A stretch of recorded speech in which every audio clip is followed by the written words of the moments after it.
Well, we're moving on down, to the basement, to a deluxe studio underground. We're moving on down, to the basement. We finally got a place of our own.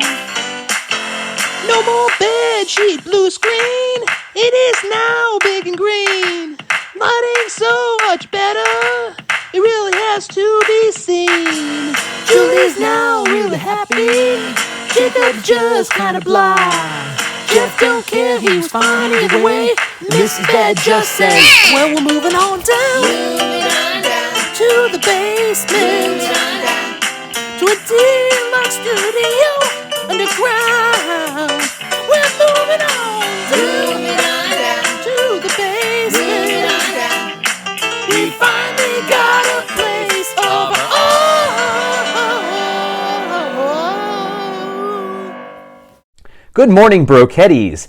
PS4 gamepads won't work for PS5 games, Sony says. What? I know, you won't be able to use Sony's DualShock 4 or other third-party PS4 gamepads to play PlayStation 5 games, Sony confirmed in a blog post today. Those older gamepads will still work with supported PS4 games running on the PS5, Sony said, and PS5 software will still work with specialty peripherals designed for the PS4, including officially licensed racing wheels, arcade sticks, and flight sticks. That doesn't make sense. It's like flight sticks. Fly an airplane, steering wheel, drive a car, things like that. Those caveats highlight the fact that there's no technical limitation or communication protocol mismatch stopping the upcoming hardware from communicating with legacy controllers. Yeah, it's easy for me to say, right, Ms. Bear? Yeah. But Sony says it believes the PS5 games should take advantage of the new capabilities and features we're bringing to the platform, including the features of DualSense wireless controllers. Those features include what Sony is calling haptic feedback and dynamic trigger effects, and a built-in microphone. So, You know what I say, Mrs. Bear? No. That's code for we just want people to buy the new controllers, and they want to make money. That's what I think. I know. Hello. Trying to make money. Blah, blah, blah. Now that we're done with that news, we here at Good Morning Brochetties here in Virginia have some exciting weather coming up later on today. If you're watching this on Tuesday, August 4th, later on today we should be getting hit with a tropical storm. We're expecting to get about 3 to 4. What was that? I don't know. Yeah. We're expecting to get about 3 or 4 inches of rain. Mrs. Bear is going to reprise her role as Weather Lady. Weather Lady! Yeah, tomorrow during the show, and she's going to bring you an update. We may go back out on location. We may drive around in the car to check out what it's like. I don't know. We will play it by ear, and we're going to go total Weather Channel on you guys, and we're going to report live, or not live, but we're going to report on this storm. We can report live. We can, but we won't.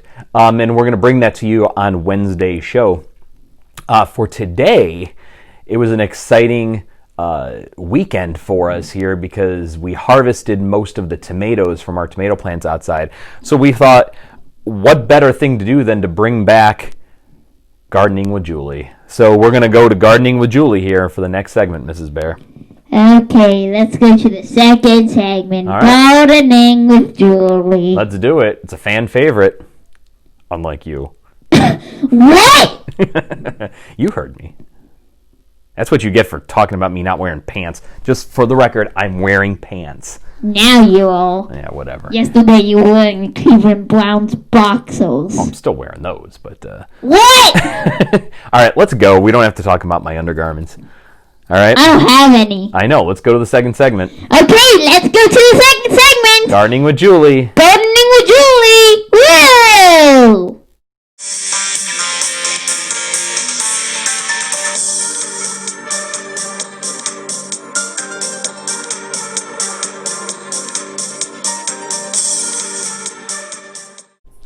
Welcome everyone to episode 3 of Gardening with Julie. We're going to take a little walk right here outside.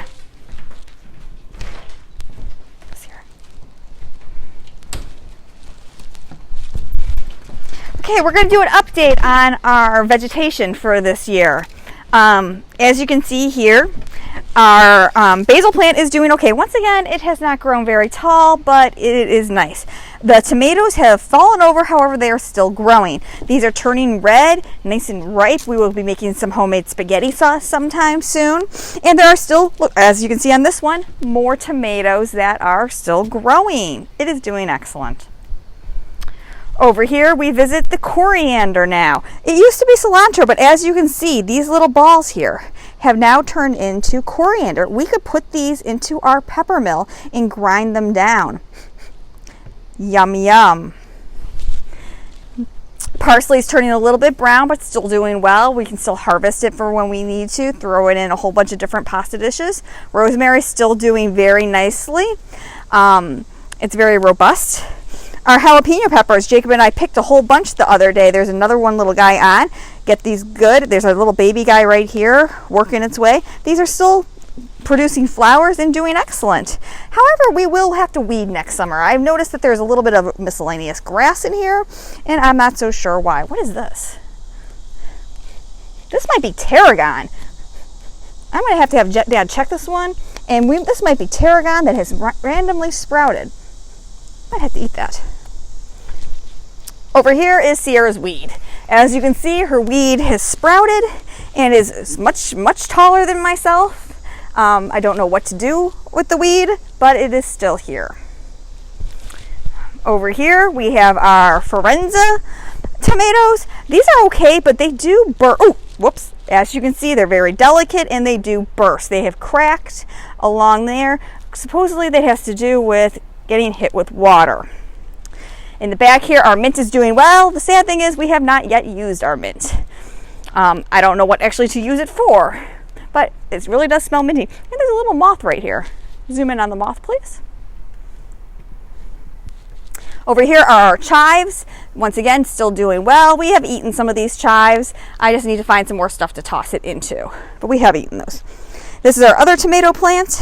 Down here, we've harvested a lot from this one. Once again, it has fallen over. So next year, we are going to secure these plants much better. I think we're going to have like 2 poles side by side, and we're going to have to find a better way to secure them because obviously what we did this year did not work out well.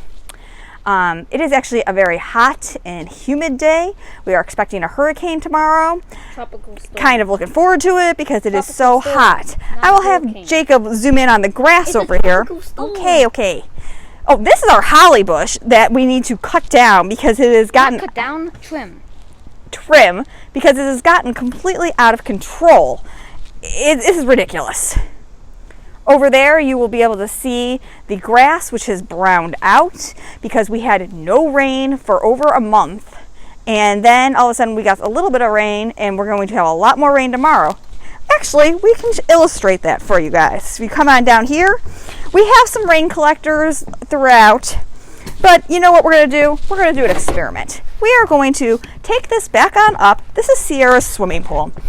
We are going to take it up and we are going to collect rain in it during the tropical storm. And we will show you how much rain we got. As you can see, there is no water in it whatsoever. We'll put it right, well, no, not under the tree. We'll put it right here and we will collect and we will monitor how many inches of rain we get. Right, Sierra? That's right. So hopefully we will have this filled by tomorrow night. By Wednesday's episode of Good Morning Briquettis, you should be able to see this thing completely filled with water. You want to show them the tomatoes inside? Oh yes, let's go look at our harvest.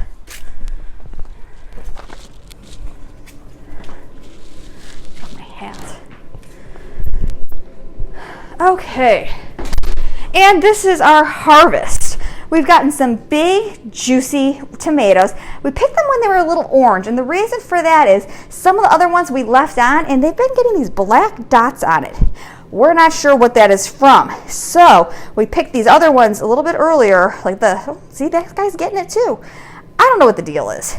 This is one that we took in the house when it was green, stuck it on the windowsill, and this one's perfect. So I don't know what the deal is about. I don't know. We have to investigate for next year about when should you pick tomatoes because like these are fine, but like these have these black dots. I just don't know what's up with that. Some of these are cracked. Some of them have issues, but I have been eating them. So other ones I've been eating, throwing them in with some little mozzarella balls, and it's been tasty. These things are jalapeno peppers, super, super, super spicy. This one's perfect. But this one I think got wet or something on the outside because it's a little bit splitting, but it's still probably good. So this one, that is a perfect pepper. Well, and I think that's all we have for today. Thank you again for coming to an episode of Gardening with Julie, and we will see you later on maybe for the final harvest of the season. But I have one more thing to say. Do you know what that is? Good morning, briquetties. Bye-bye. Good morning. Well, caddies. Good